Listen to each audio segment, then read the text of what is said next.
just a short video about, well, lag.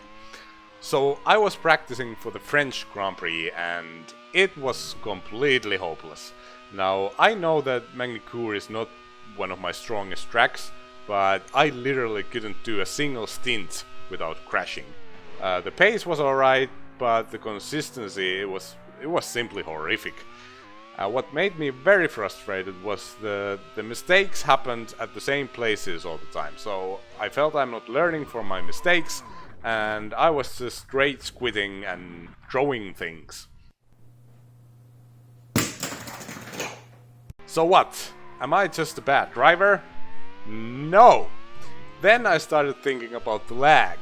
Like, I kept crashing at fast chicanes with blind apexes. You have 3 of those in Magney-Cours, if you count T1. And yes, I also crashed at turn 1. It's a shallow corner where you go flat out.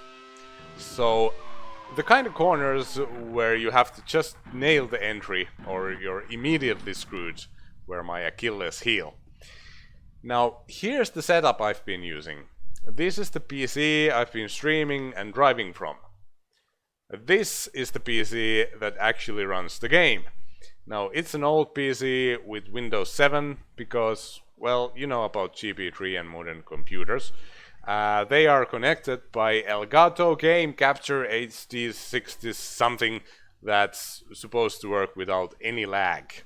Bullshit!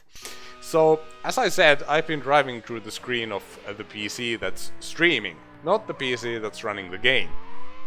It's just been way more convenient for me to set it up that way with the screens and wires and speakers and all that.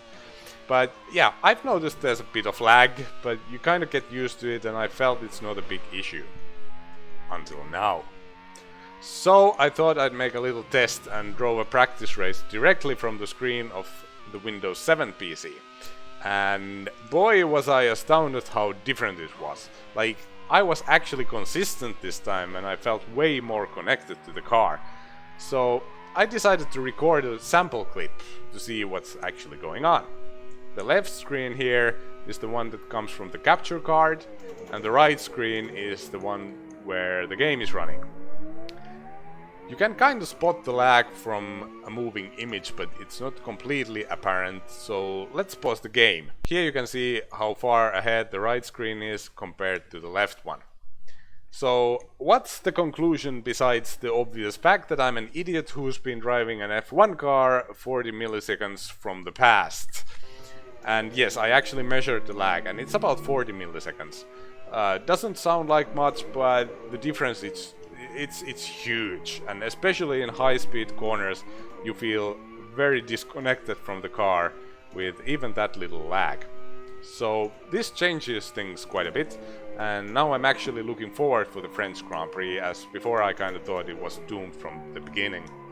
So there you go, a new excuse for my bad driving.